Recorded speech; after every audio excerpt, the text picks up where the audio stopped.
Bien, bonjour à toutes et à tous pour ce nouveau webinaire. Alors, attendez, on va démarrer tranquillement parce que tout le monde n'est pas présent pour l'instant.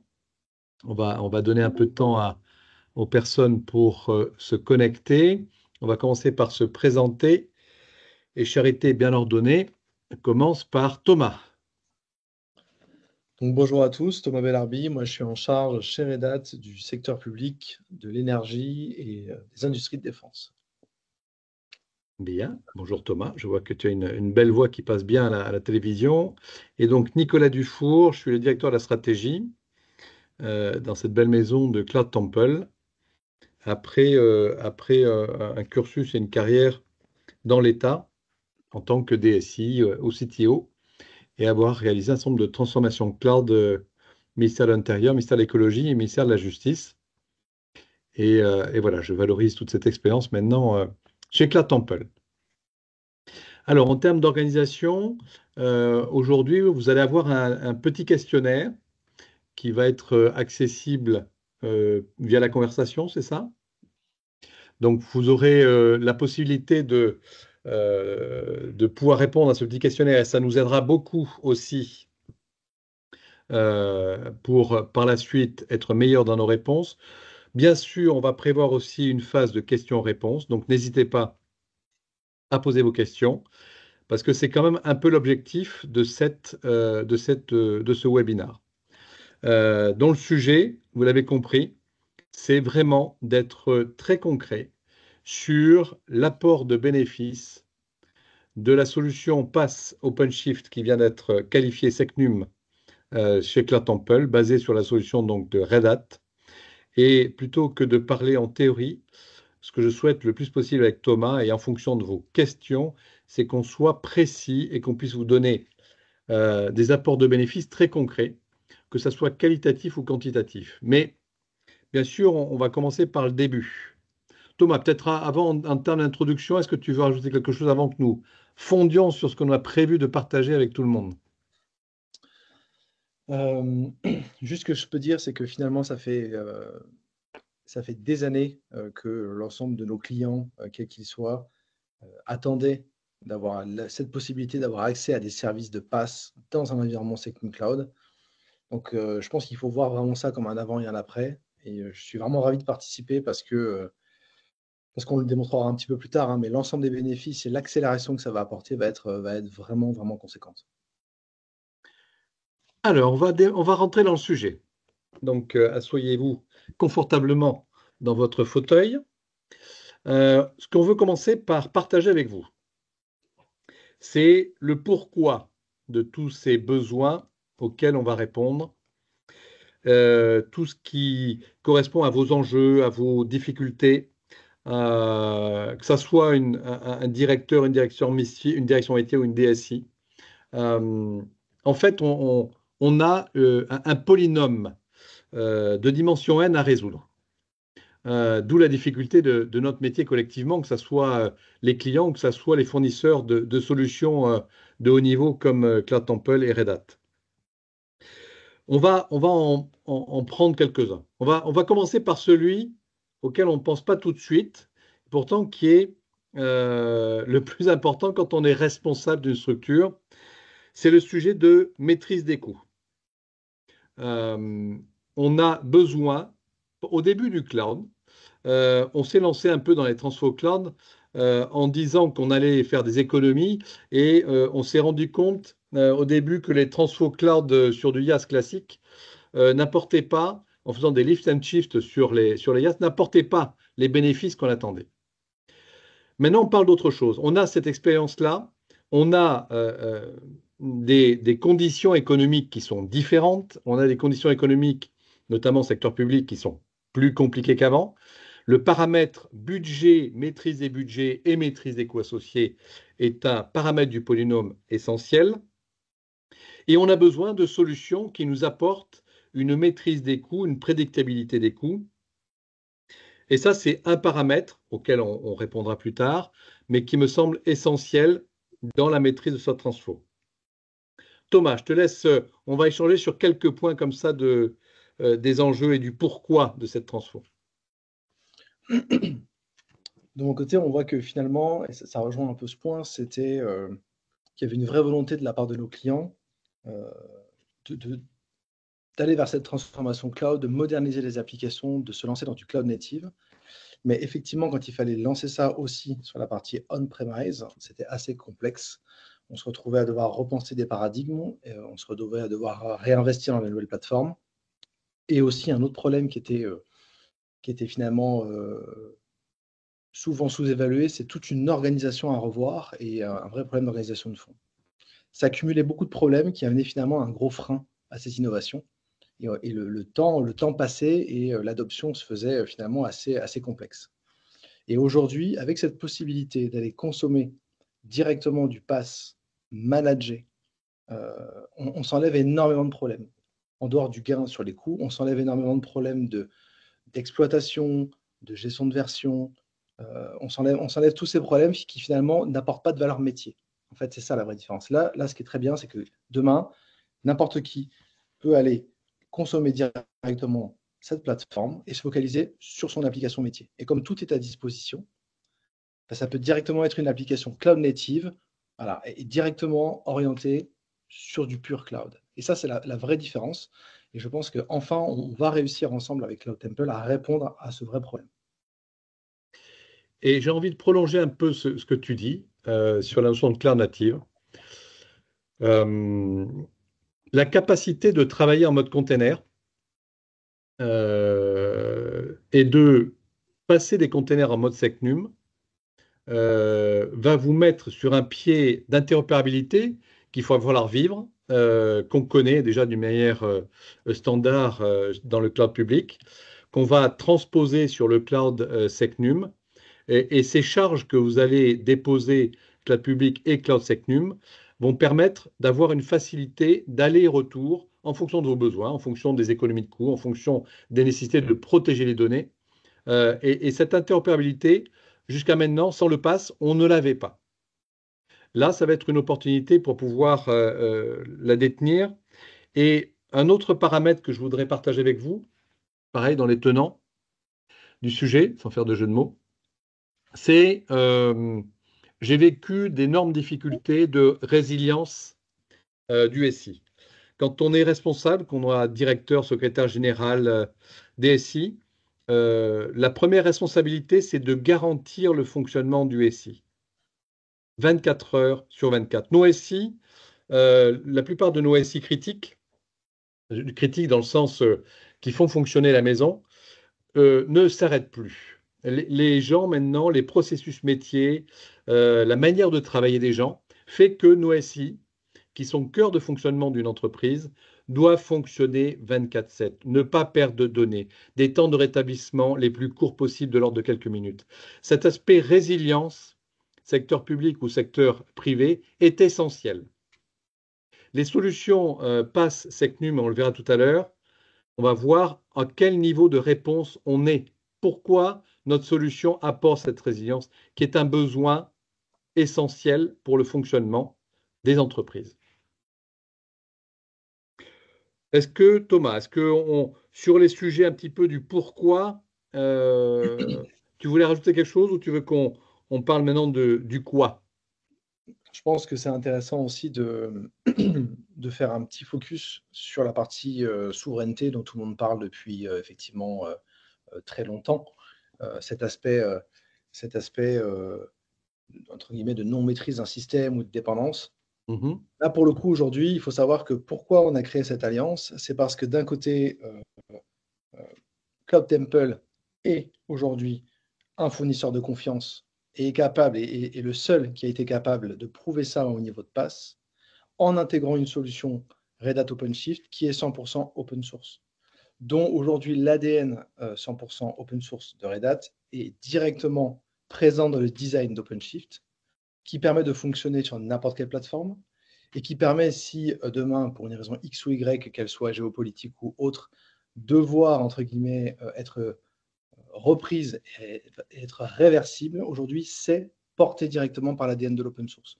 Donc là, vous avez vraiment un mix vraiment des deux solutions qui permettent d'avoir le plus souverain possible aujourd'hui par rapport aux attentes qu'il y a depuis des années sur ce sujet, etc. Là, en termes de dépendance, on est vraiment sur quelque chose de minimal. Je pense que c'est une vraie différence avec effectivement d'autres solutions, d'autres cloud providers qui ont un fonctionnement qui pourrait parfois s'approcher à de l'éditeur ou à certainement créer un écosystème, un peu un cocon, mais dont il est toujours peu simple de sortir. Là, c'est vraiment tout le contraire. Vous avez tous les moyens et toute la liberté pour nous choisir. On verra après pourquoi, hein, le catalogue de services, etc., l'état de l'art. Mais On va surtout, expliquer. vous pouvez aussi partir sans aucun problème, si nécessaire, dans ce contexte de souveraineté. Et c'est la vraie différence pour moi aujourd'hui avec tout ce qu'on peut entendre sur le marché. Et du coup, vous avez vu, on est très inspiré, comme on va entrer dans une période très sportive et des JO. Effectivement, c'est ce que mentionnait Thomas tout à l'heure, hein, c'est que on franchit un niveau et un niveau très important dans la manière de consommer du cloud et de développer l'innovation et des SI robustes. Clairement, là, on passe un cap majeur. Dernier point avant de passer au quoi, et c'est pas les moindres, c'est que cette solution PaaS, basée sur OpenShift Red Hat, participe à la réduction de l'empreinte carbone. On verra tout à l'heure, mais c'est un paramètre qu'un clouder de manière générale ne peut pas laisser de côté. Mais non seulement on ne le laisse pas de côté chez CloudTemple, mais le choix aussi de cette solution, c'est aussi un acteur, enfin c'est un élément qui participe à réduire la consommation des ressources, parce que ça fait partie de l'ADN aussi, pour reprendre le même terme que Thomas, du produit OpenShift. Et ça vous donne aussi, dans notre solution, on vous donne aussi les outils pour alimenter votre surveillance, vos indicateurs RSE et vos tableaux de bord. Et ça, on le verra tout à l'heure, c'est un élément essentiel, donc complémentaire dans vos besoins. C'est une exigence maintenant des entreprises que d'avoir cette obligation de réduction de l'empreinte carbone. Je vous propose de passer à un deuxième point maintenant, qui serait plutôt, après le pourquoi, c'est le quoi. C'est de quoi avez-vous besoin finalement par rapport à ce pourquoi. Ben, j'enchaîne tout de suite sur le fait que, bien sûr, vous avez besoin d'un socle cloud performant, résilient, disponible et sécurisé pour vos données et vos charges qui ont besoin de protection, que ce soit un système d'importance vitale, un système critique, que vous soyez un OIV, un OSE, que vous soyez conforme au NIS, enfin que vous deviez vous conformiez au NIS 2, au NIS et au NIS 2, les conformités RGPD, que tout simplement ce SI est cœur de fonctionnement de votre entreprise et que vous souhaitiez avoir la plus haute protection pour ce SI. Donc ça, c'est le premier point, le socle. Thomas, pour les d'autres points. Sur le quoi, après, ça dépend. Soit je présente directement le slide suivant qui vous montrera exactement ce qu'on apporte en termes de services et pour replanter un petit peu entre guillemets, le paysage pour ceux Bah, qui tu peux effectivement, très très bien. Vous avez euh, vu comme nous sommes agiles, donc effectivement, tu peux utiliser le point sur l'offre pour embarquer le quoi et présenter un peu le contenu sur l'offre. Donc déjà tout d'abord, ce qui est important, on va représenter finalement assez succinctement, mais sur les points clés OpenShift, parce qu'il y a pas mal d'amalgames qui pourraient être faits. Donc aujourd'hui, il faut comprendre que c'est entre guillemets, c'est la solution, c'est le vaisseau amiral de cloud de Red Hat aujourd'hui, c'est la distribution Kubernetes. Donc aujourd'hui, Kubernetes est un seul projet open source dans la grande sphère de la CNCF et OpenShift doit regrouper pas loin de 80 projets open source et au Kubernetes n'en est qu'un seul. Donc aujourd'hui, c'est une véritable plateforme de PaaS qui a été construite et assemblée pour répondre à des besoins d'entreprise ou d'administration. Voilà. Donc ça, c'est vraiment entre guillemets la promesse et ce qu'on porte. Je vais rentrer dans le détail ensuite après sur ce qu'il y a dedans. Mais comme je disais tout à l'heure, le design d'OpenShift a été fait pour que ce soit la même expérience que vous l'utilisiez chez vous, que vous l'utilisiez sur Cloud Temple, que vous l'utilisiez ailleurs ou même sur du Edge. En fait, tout ce qu'on a retenu de ce que nous disaient nos clients au fur et à mesure, c'est on veut quelque chose qui soit simple. On veut que l'exploitation soit facile. On ne veut pas multiplier les technologies entre différents providers. On ne veut pas avoir à former N personnes sur N technologies différentes. On veut quelque chose qui soit le plus simple possible. Et aujourd'hui, c'est exactement comme ça qu'a été designée la solution. Ensuite, donc, qu'est-ce qu'il y a dans Red Hat OpenShift? Il y a effectivement Kubernetes, hein, c'est le moteur que tout le monde connaît, le moteur d'orchestration de containers. Et dessus, on a posé tout ce qui était nécessaire depuis le développement jusqu'à la production pour pouvoir développer, gérer et faire le run des applications cloud native avec tout un ensemble de fonctionnalités entre guillemets classiques mais nécessaires autour de la CI/CD, autour du GitOps, autour des services mesh, etc. Mais il y a aussi des repositories pour stocker l'ensemble de ces images. Il y a aussi un ensemble de services de compliance qui permet de vérifier des configurations, de vérifier que tout est toujours parfaitement aligné sur des exigences que vous auriez mis. Donc voilà, tout a été fait pour avoir le produit le plus industriel possible. Aujourd'hui, sur ce marché, on est leader de ce marché aujourd'hui. On a un grand nombre d'administrations, de ministères, mais aussi de clients dits sensibles, type OIV, OSE, qui ont déjà déployé OpenShift dans leur on-premise et qui attendaient effectivement de pouvoir faire ça ici pour avoir cette parfaite jointure et n'avoir juste qu'à déplacer une application de chez eux sur Cloud Temple de manière transparente. C'est toute cette facilité qu'on apporte au travers de cette solution qui va permettre d'enclencher l'adoption et de permettre à beaucoup de clients et d'administrations de franchir le cap pour éviter toutes les écueils que j'ai évoqués en introduction sur devoir investir beaucoup, avoir une trajectoire, former, etc. Là, on va simplifier énormément les choses dans un environnement de confiance. Justement, pour poursuivre sur ce point-là, tout à l'heure, j'ai pris l'image du polynôme de dimension n, parce que ça me manque un peu de faire des maths. Je m'aperçois maintenant que sur les réseaux sociaux, je reçois des équations à résoudre et tout ça. Je ne sais pas pourquoi, il y a un regain des maths, en tout cas pour moi. Et en fait, la solution, là, OpenShift, c'est pour simplifier le polynôme. C'est un petit peu comme si on avait le discriminant d'un polynôme de dimension n. Alors, ce serait pas mal, ça n'existe pas, hein.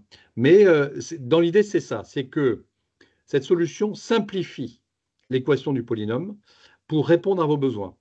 Et l'un des enjeux qu'on a un peu qu'on traite maintenant par rapport aux clients et sur lequel on va enrichir l'offre, c'est qu'on va autour de OpenShift et du PaaS qu'on est en train de vous présenter, on va packager des offres de migration pour simplifier, on évoquait ça tout à l'heure, la capacité de travailler, d'interopérer.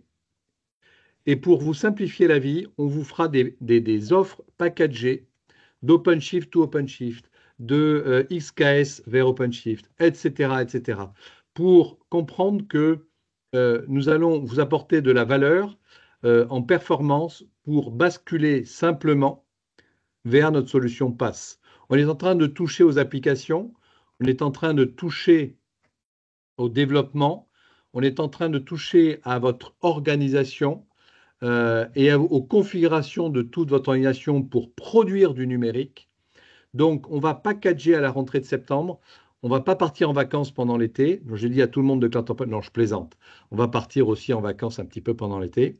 Mais en tout cas, les travaux sont lancés. On va faciliter ce travail de rendre totalement simplifié, maîtrisable le passage de vos charges sur notre offre parce qu'il y a il y a des dépendances à traiter, il y a des configurations d'isolation à traiter, il y a des chaînes CI/CD à transposer. On pourrait y revenir sur les bénéfices. Quand vous êtes un éditeur, par exemple, et que vous avez votre chaîne CI/CD sur un clouder, pour le passer chez nous, il va falloir rebuilder, bien sûr, pour être conforme aux règles SecNum. C'est à ce prix-là que l'on va être conforme et avoir cette protection tel qu'on le cible avec le SecNum Cloud. Donc, ces éléments que j'évoque, on va les packager, les simplifier. Ils seront disponibles sur étagère pour accélérer encore plus le bénéfice de l'accès à cette offre. Bonne transition peut-être. Sur les bénéfices. Magnifique. Merci. Merci Coraline qui est juste à mes côtés et sans laquelle nous ne serons rien dans cette belle maison et dans ce webinaire. Alors voilà, c'est ce qu'on voulait vraiment partager avec vous et j'espère que nous aurons des questions. Le résultat du sondage est très intéressant. Est-ce que tout le monde le voit, le résultat du sondage, du coup? Oui, tout le monde le voit. Donc, on voit quand même que, voilà, sur toutes les personnes connectées, il y en a 27% qui sont déjà en Kubernetes, 22 en OpenShift. Il y a un peu de rancher, il y a un peu de public avec le KS AKS. Voilà, on sent que cette technologie a pénétré les entreprises. Alors voilà, le sujet maintenant, et j'espère qu'il sera interactif ou après poser des questions, mais par rapport à tout ça, quels sont véritablement les bénéfices qu'une entreprise, privée ou publique, a à utiliser et consommer cette offre? Cette offre passe, dite de confiance, et là, on peut détailler les choses. Alors, là, sur le tableau qu'on vous présente, on a comparé le pass Cloud Temple, au jour d'aujourd'hui, à un pass interne client, donc chez vous, ou ce qui se produit aussi dans la situation actuelle, puisqu'on est le premier pass Secnum Cloud, c'est souvent, parfois, vous utilisez un IaaS, Secnum ou pas, et vos équipes ou vos sous-traitants s'occupent d'intégrer, de configurer et d'exploiter les couches PaaS au-dessus du IaaS. Voilà à peu près les configurations assez classiques pour passer au pass au jour d'aujourd'hui. Mais maintenant, le pass Cloud Temple existe. Donc, du coup, quels sont les avantages? Alors, je vais commencer par un avantage et surtout, n'hésitez pas à nous poser les questions parce que ça sera beaucoup plus pertinent. Moi, je suis intéressé que par l'argent, vous l'avez vu. J'ai commencé par l'aspect maîtrise des coûts et des budgets. Je vais continuer. L'aspect coût. En quoi l'offre Pass Cloud Temple apporte une économie concrète de coûts? Le pass, c'est l'infrastructure et le niveau pass qui est managé. Donc, toute la complexité des services d'infrastructure jusqu'au pass sont gérés par Cloud Temple. Donc, vous n'avez pas de surcoût à gérer en compétences internes ou en sous-traitant pour intégrer une couche pass, pour la configurer, pour l'exploiter et pour gérer les applications au-dessus. Tout ça, c'est fait dans le même package. Donc, concrètement et directement, vous économisez soit en charge de compétences internes, soit en charge de coûts externes avec vos sous-traitants pour toutes les couches au-dessus du IaaS que vous êtes obligé de gérer. Et alors, vous allez me dire, oui, c'est pas beaucoup. Vous regarderez les prix que nous pratiquons et les prix sont tout à fait dans l'ordre, ils sont publics, donc on ne cache rien. Les prix publics sont tout à fait dans l'ordre d'idées et comparables à ceux qui fournissent ce type de service dans le public. Et les coûts que ça vous représente en interne ou en interne chez vous ou en sous-traitance, vous les connaissez. Et pour connaître bien le sujet, je peux vous assurer que c'est beaucoup moins cher. Et c'est une évidence, à partir du moment où j'ai une solution packagée, industrialisée, automatisée, c'est normal qu'elle soit moins chère qu'une solution spécifique, individualisée et pas toujours industrialisée. Voilà, moi, vous avez vu, je parle que de budget et d'argent. Non, c'est terrible. Non, non, c'est pas vrai. C'est pas vrai. Je parle d'autre chose aussi. Thomas, un autre critère qui te semble important à partager. Alors finalement, moi dans Tu as ce le que je vois choix. là-dedans, oui, j'ai le choix, c'est vrai. Bon, déjà, la nature du cloud en tant que tel permet de répondre beaucoup à toutes ces problématiques qui sont un peu plus basses, là, qui sont finalement liées autour de la sécurité, résilience, disponibilité. Ça, pour le coup, c'est un énorme game changer dans une différence où on doit gérer soi-même sa propre infrastructure et qu'on doit cocher un énorme ensemble d'exigences pour espérer atteindre ce niveau-là. Là, ça change tout. Pour le coup, on confie, entre guillemets, toute cette gestion, enfin, on confie. Il y a quand même un contrat, hein, c'est des choses, il y a des SLA et tout est entre guillemets, porté par le provider, mais on confie les clés du camion sur cette partie-là à l'hébergeur de confiance. Et à côté de ça, on ne se concentre que sur le métier. En fait, aujourd'hui, ce qu'on observe, c'est que on se rend compte que finalement, les développeurs attendent ce genre de plateforme. Les développeurs sont hyper, hyper, hyper entre guillemets, motivés, ont plein de projets, plein de choses. Et souvent, la plateforme n'est pas dispo ou c'est compliqué ou pour ces raisons-là, on a toujours besoin d'apporter une certaine industrialisation. Ça n'avance pas aussi vite. On a un vrai décalage. Et là, aujourd'hui, on va quelque part, en répondant à l'ensemble de ces points-là, on va pouvoir cocher un ensemble de cases qui sont majoritairement plutôt des douleurs pour les clients à essayer de cocher tout ça. Ça, c'est bon, c'est géré. Et on va se concentrer sur le métier et les développeurs vont pouvoir aller consommer, pouvoir accéder à leur cluster, aller déployer des applications sans se soucier de quoi que ce soit en dessous.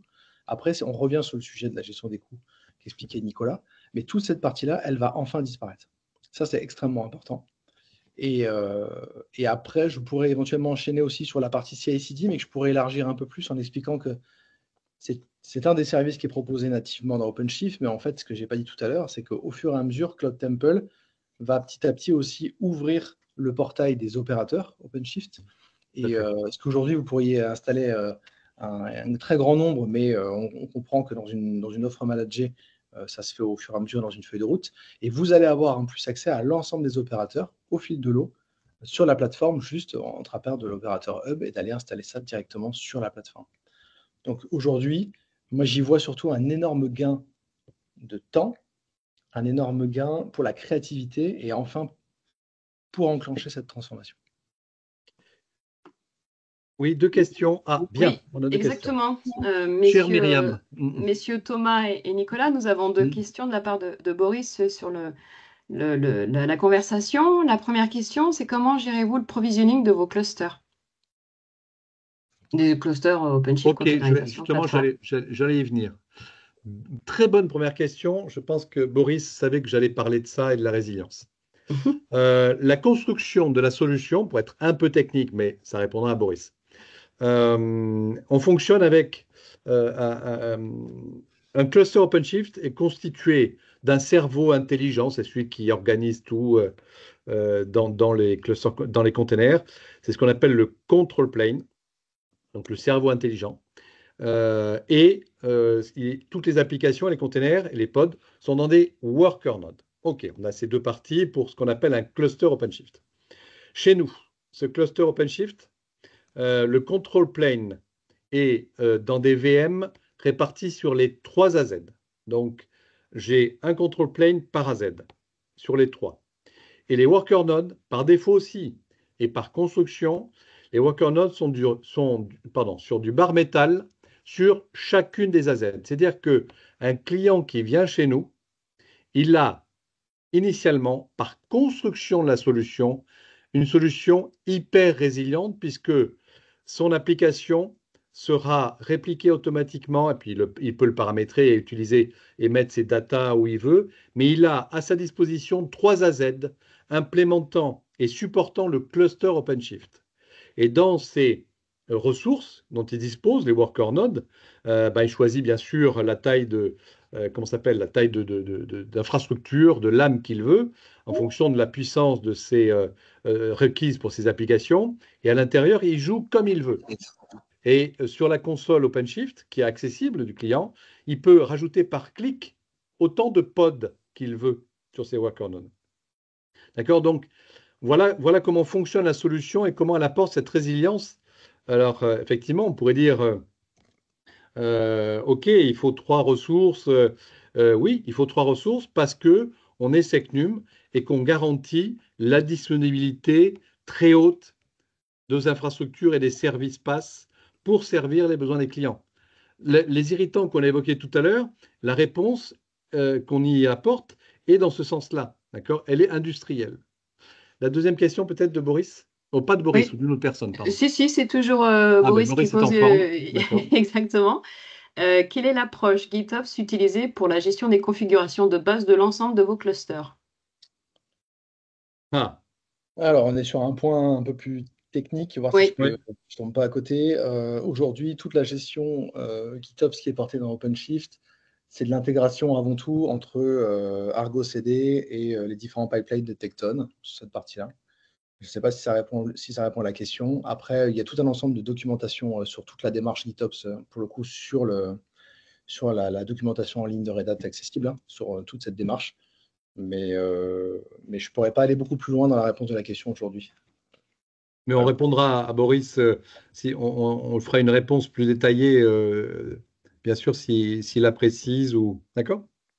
Et si on a des collègues Red Hat qui n'hésitent pas à mettre dans Voilà. le chat le lien vers les ressources. Tout à fait, tout à fait.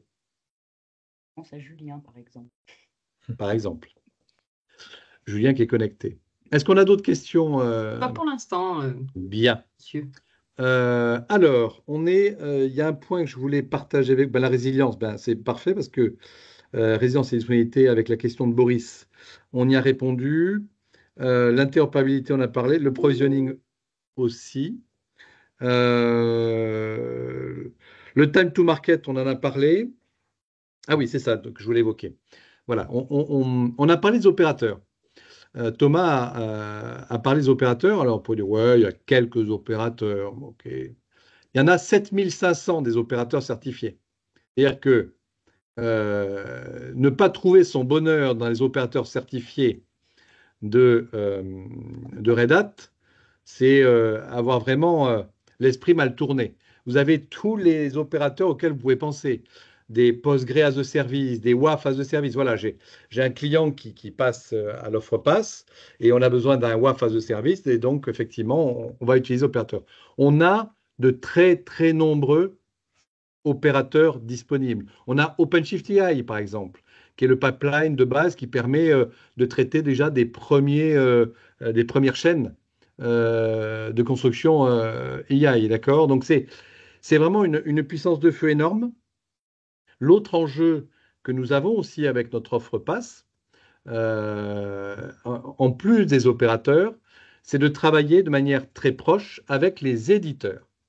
C'est-à-dire, beaucoup d'éditeurs sont à un niveau industriel, bien sûr, heureusement pour eux, et donc sont à des niveaux qui sont les plus modernes possibles, et donc la plupart du temps sont à des niveaux containers, pour beaucoup. Et quand ils ne le sont pas encore, ils l'ont dans leur feuille de route. Dans leur feuille de route. Et donc le travail que nous menons chez Cloud Temple, il y a le travail vers les clients directs, et il y a le travail vers les intégrateurs, bien sûr, et il y a le travail avec les éditeurs.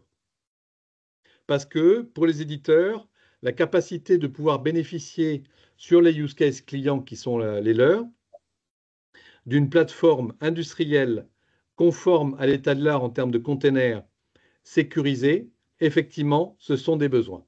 Et pour tout vous dire, je ne vous dirai pas quel est le client, mais le premier client, c'est une offre éditeur qu'on est en train de basculer chez nous, parce que c'est un éditeur qui est en mode container, enfin, le schéma classique. Et donc, ça, c'est un vecteur aussi pour une famille d'acteurs sur lequel on apporte beaucoup, beaucoup d'efforts chez Cloud Temple et chez Red Hat, et qui sont autant de valeur pour les clients. Les premiers clients, puisque vous savez ou vous ne savez pas, mais on a lancé cette offre le 15 juin. Les questions que nous avons très rapidement, c'est super, ça apporte agilité, très bien, ça correspond à mes besoins, je veux toucher ça, je veux la tester, montrez-moi votre plateforme, tout ça. Et est-ce que sur votre plateforme, vous avez tel et tel éditeur? Parce que moi, dans mon entreprise, j'utilise tel ERP, tel GMAO, etc., etc. Et pour moi, je parle en tant que client, effectivement, j'ai besoin d'utiliser ces fonctions-là pour des données un peu sensibles de mon entreprise, mais mes utilisateurs sont habitués à tel logiciel et j'ai besoin qu'ils fonctionnent sur votre plateforme. Donc, on a systématiquement, à chaque grand compte et client que nous rencontrons, cette demande sur un certain nombre d'éditeurs. Et donc, nous menons ce travail-là de proximité avec les éditeurs, tous les grands éditeurs que les clients utilisent, que ce soit pour l'éditique, que ce soit pour la GRC, que ce soit peu importe. On mène et on communiquera sur la liste des éditeurs compatibles et intégrés. Et on a un projet naturel, du coup, qui va avec ce sujet des éditeurs, qui est de montrer un marketplace d'ici la fin de l'année, dans lequel, justement, cette dimension éditeur, cette dimension, on vous donne les clés pour accélérer votre transformation et consommer simplement de la valeur métier au travers des logiciels que vous utilisez via notre marketplace, ça sera disponible à la fin de l'année. Ça sera un des piliers de votre transformation parce que ça sera simple, facile, conforme à vos exigences de RGPD NIS 2, disponible et résilient. Et ça, on en fait aussi un vecteur de promotion et de business, bien sûr, chez nous. Et un petit détail, et ça peut aussi vous permettre de répondre à la problématique que vous rencontrez après tout, c'est qu'un éditeur que vous avez chez vous on-premise vient vous voir et vous dit, voilà, maintenant, vous le saviez, entre guillemets, mais la version que vous avez actuellement, qui est, entre guillemets, une ancienne version, ne fonctionnera plus maintenant et on n'assure plus le support et vous devez installer une version conteneurisée.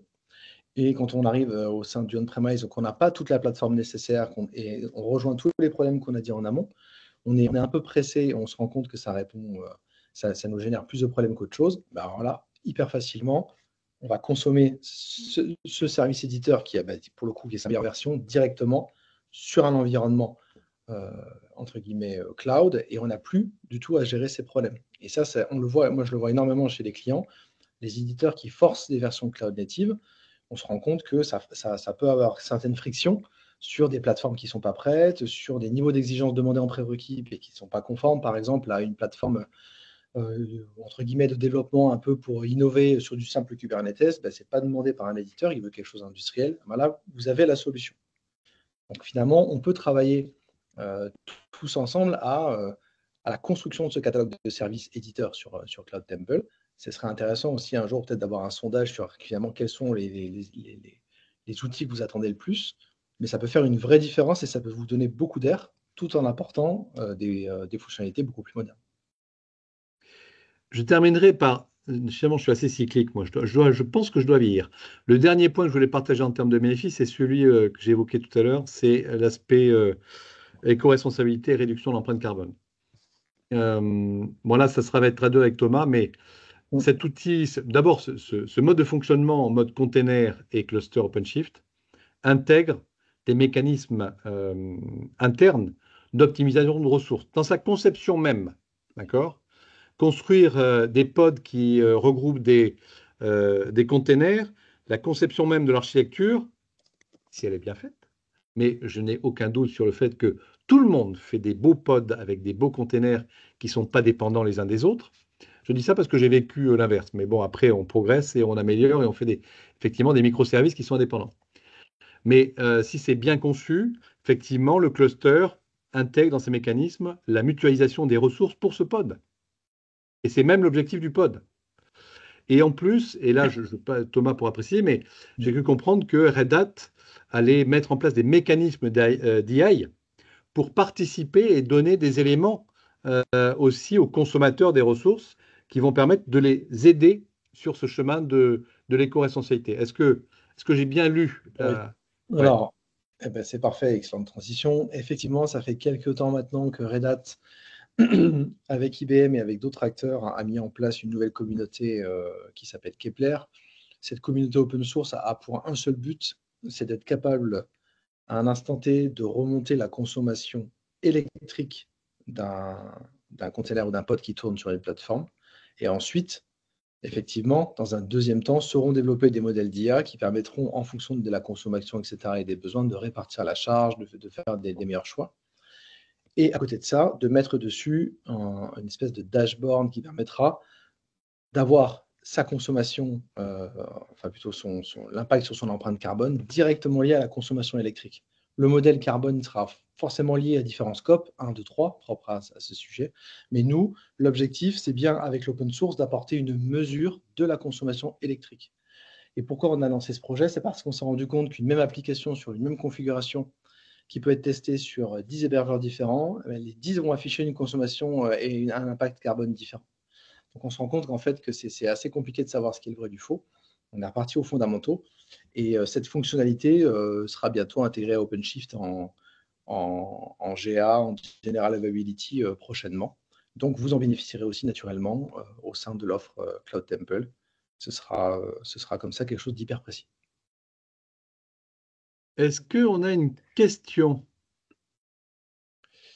Il y avait une question J'ai eu une question, mais c'était sur où sont situés nos AZ, et j'ai répondu directement Très bien. dans le live. Parfait. C'est ça une équipe. Et en effet, Coraline, par contre, là, vous pose une question. Ah, Quel service attendez-vous? ah oui, ça m'intéresse. Alors, pendant que donc vraiment, posez vos questions par rapport à vos cas. Bien sûr, ne mentionnez pas l'entreprise, tout ça. Vous pouvez rester anonyme ou pas, c'est vous qui choisissez. Mais vraiment, dans vos cas spécifiques, n'hésitez pas à poser vos questions. Qu'est-ce que notre offre pourrait apporter comme bénéfice? Euh, Si je devais donner une phrase peut-être qui rassemble un petit peu tout ce qu'on a dit entre vos besoins, vos irritants, notre offre et les bénéfices, je dirais que vous avez trouvé que c'est une phrase qui, peut-être qu'on dit beaucoup en ce moment, qui est en rapport avec l'actualité politique française. Mais, alors, je ne vais pas vous dire d'aller voter, je vais vous dire de continuer à transformer, à réaliser vos transformations cloud, quelle que soit la destination de votre transfert cloud public. Mais sachez qu'avec l'offre Pass OpenShift de Cloud Temple, ce que vous faites en transformation cloud est totalement transposable et en ligne directe avec ce qu'on fait. C'est-à-dire que vous n'avez pas besoin d'efforts supplémentaires pour venir consommer le Pass Cloud Temple simplement par rapport aux stratégies techniques que vous employez dans votre transformation cloud, puisque nous savons tous que la plupart du temps, les clients publics ou privés utilisent plusieurs clouds. Vous êtes multi-cloud, alors il y a des chiffres de type 2,3, peu importe. On a plus de 2 clouds en fait, en moyenne par client. Donc toute cette transformation que vous réalisez vers des clouds publics, vers votre cloud à vous, tout cet investissement en termes de compétences, d'organisation, de manière de travailler, elle est totalement en droite ligne et réutilisable dans le cadre du pass Cloud Temple. Et ça, c'est important. Ce n'est pas deux mondes différents.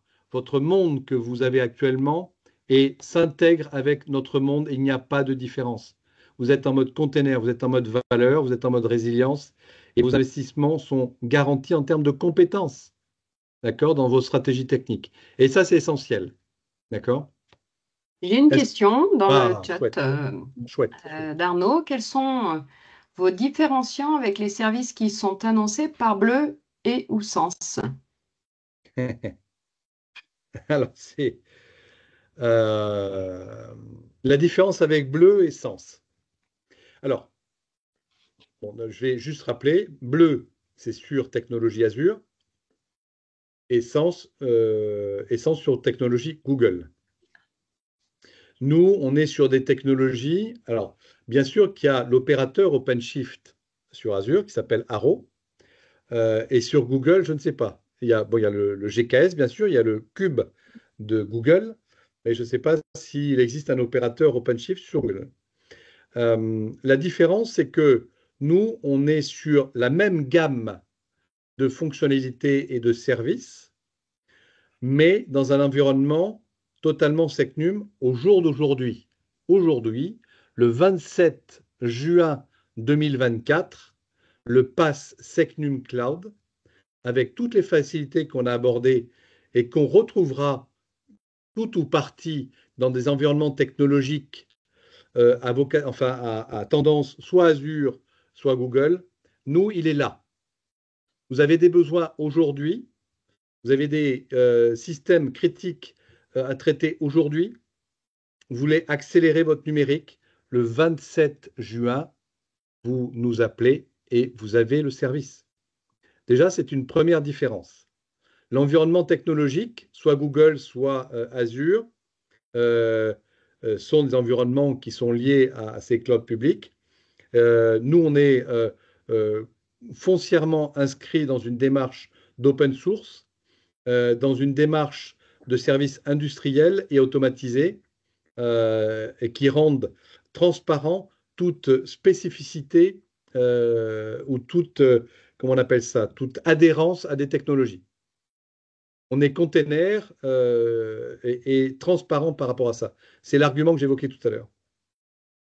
Après, dans le détail, je n'ai pas le tableau sous les yeux comparatif. Google Sens, Google, d'abord, ça serait des tableaux prospectifs. Donc, ça serait comparer des tableaux prospectifs à des tableaux réalistes. C'est quelque chose que je me refuse à faire. Je préfère comparer des choses réalistes. De mon D'autres côté, questions? Oui, vas-y Thomas. juste de mon côté, je vais réinsister effectivement sur ce côté différenciant sur la partie open source. Je pense que c'est vraiment la grande différence. C'est que aujourd'hui, cette plateforme, elle est construite sur une solution 100% open source. Et donc, ça permet quelque part d'avoir une liberté beaucoup plus approfondie qu'avec des solutions qui sont construites sur une pile technologique, entre guillemets, absolument fermée et qu'on ne maîtrisera peut-être pas dans l'avenir. Moi, j'y vois une vraie différence là-dessus. En ces temps de souveraineté et de dépendance, moi, je pense qu'aujourd'hui, l'open source, c'est le meilleur moyen d'anticiper une sorte d'avenir un peu incertain, quoi. Et, euh, et, euh, et si vous connaissez Tariq Krim, qui est un influenceur, disait effectivement, nous sommes dans le numérique de l'incertitude. Et je trouve que là, nous, on répond beaucoup à ce sujet-là. Et après, effectivement, on verra plus tard, en termes de comparaison de fonction à fonction de catalogue de services, avec tout un ensemble d'éditeurs, avec tout ce qu'on embarque déjà dans la plateforme, je suis quasiment certain qu'au final, vous ne verrez finalement pas de différence. Et en plus, vous savez, tout à l'heure, je vous ai évoqué le fait qu'on packageait des offres XKS vers nous, OpenGL. Voilà, ça, c'est ce qu'on va faire. Donc, du coup, factuellement, sans parler d'Azure et de Bleu, par rapport à l'existant, on saura exactement quelles sont les différences fonctionnellement entre les différentes offres actuelles, hein, Google, Amazon et Azure. Parce qu'on en fera notre travail quotidien. Est-ce qu'on a d'autres questions? Merci, Oui, messieurs. Oui, j'ai une question qui vient d'arriver. oui. Pouvez-vous expliquer le niveau de moyen sur la partie performance? Je pense que c'est sur le tableau. Est-ce que, Cora, tu peux nous remettre éventuellement le tableau comparatif? Alors, performance. Ah oui. Et alors, attends, je vais jusqu'au bout. Pouvez-vous expliquer le niveau de moyen sur la partie performance, temps de latence du slide? Mhm. À quel niveau, étant a priori sur des serveurs dédiés, on pourrait s'attendre à un niveau plus élevé? Oui, là, c'est ce que je vois. Je pense qu'on a fait une performance copier-coller. Je suis contre le CTRL-C, le CTRL-V. Il faut l'enlever des claviers. Non, effectivement, la performance de notre côté, avec ce que j'ai évoqué tout à l'heure, les 3 AZ qui sont connectés à moins de 3 millisecondes, les data centers à moins de 3 millisecondes, avec des ressources dédiées en mode bar métal, c'est pas 2 le niveau, hein. On est à 4, 5, même à 5 dans le contexte de la performance plateforme. On a mis 2 sur le pass interne parce que, justement, souvent dans les entreprises, cette capacité à avoir plusieurs AZ, plusieurs data centers, bah, c'est pas tout le monde ne l'a pas. Parfois, il y a un deuxième data center qui n'est pas toujours en résilience au débit.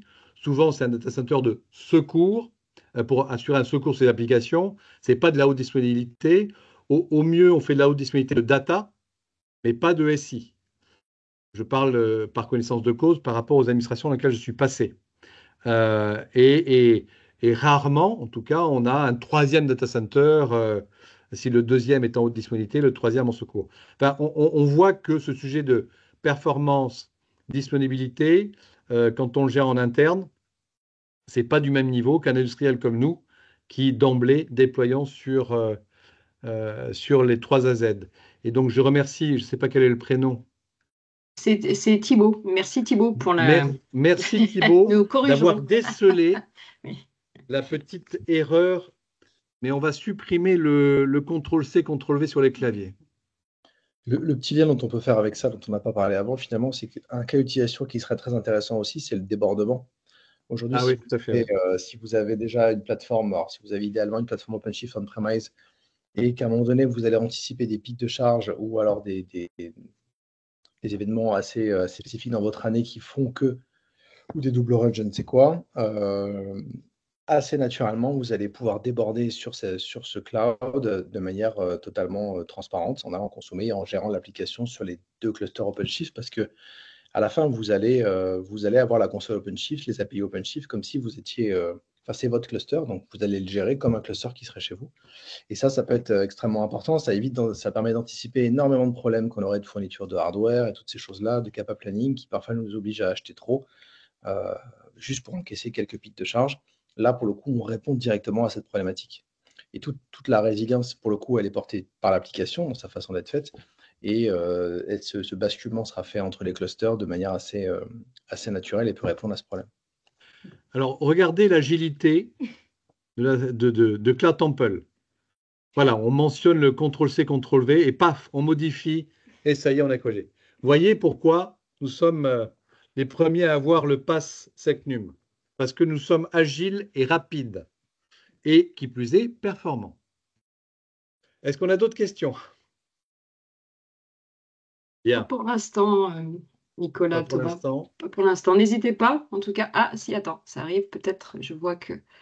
Ah non, alors, est-il possible de valider vos plateformes et services au travers d'un POC, Alors, limité à une application 3 tiers simple, par exemple? alors, très bien. Effectivement, je l'avais à l'esprit et puis mon esprit a vagabondé.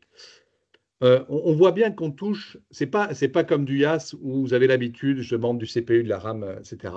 Ok, je vous commande ça sur catalogue. Là, on touche d'autres dimensions de votre organisation, le dev et tout ça. Donc, cette demande-là, je ne sais pas qui la postule, mais oui, effectivement, vous avez besoin de la toucher, cette plateforme, pour en voir toutes ses capacités et quels sont les impacts, mettons, sur la configuration des YAML, des choses comme ça. Donc, on a plusieurs dispositifs. On a des dispositifs de type découverte. Donc là, c'est avec nous. Vous touchez la plateforme avec nous. On peut faire même des dépôts d'applications, tout ça. Là, c'est en mode découverte en quelques heures. Mais déjà, ça vous donne une préhension sur notre plateforme, comment vous l'utilisez et vous la manipulez avec nous. Mais c'est avec nous, en mode tutorat un petit peu.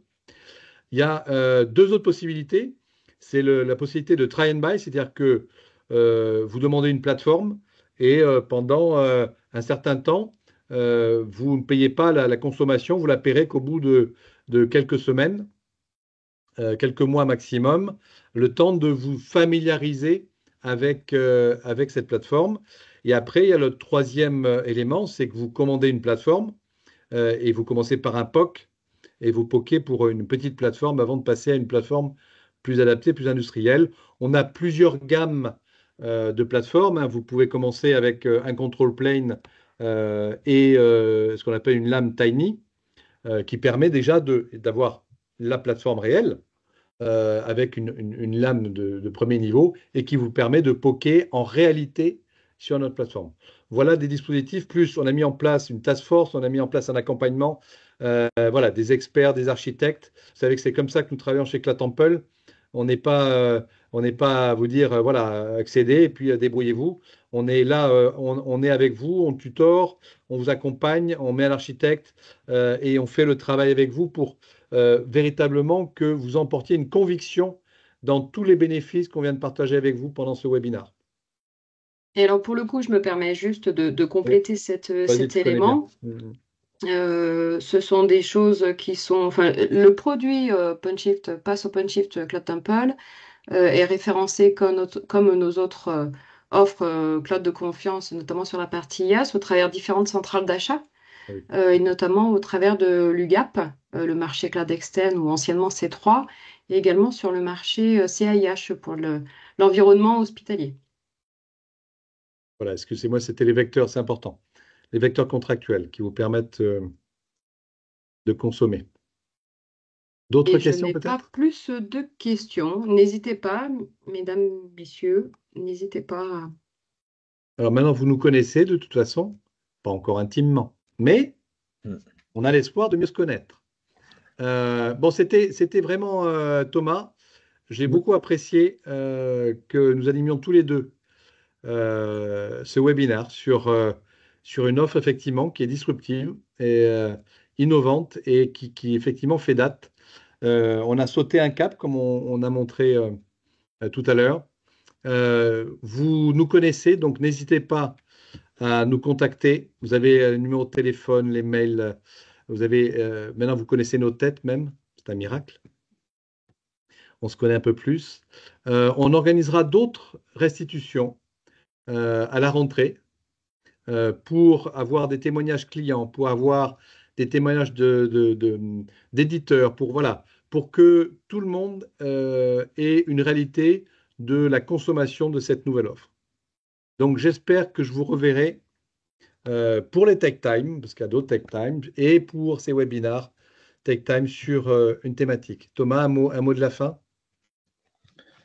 Je partage parfaitement ce sentiment, effectivement, d'avoir co-animé ce webinar et j'ai nul doute aux premières écoutes qu'on a un peu partout que cette offre a suscité grand intérêt et je pense que vous allez avoir assez rapidement des retours clients. Compte tenu que une grande critique de fond, c'était l'absence de service quelque part dans du cloud, Secnum Cloud. Aujourd'hui, Cloud Temple a su répondre à ça avec Red Hat. Donc on a hâte de travailler avec vous et de se revoir quelques mois plus tard avec des clients pour qu'ils puissent vous le dire ou-même à quel point ça a accéléré et permis entre guillemets, d'être un vrai booster pour leur métier. Merci à vous tous. Merci à Myriam, Coraline. Merci à Thomas, Julien. Merci à tous pour votre participation et à très vite pour une autre séance Tech Time. Merci beaucoup. Au revoir.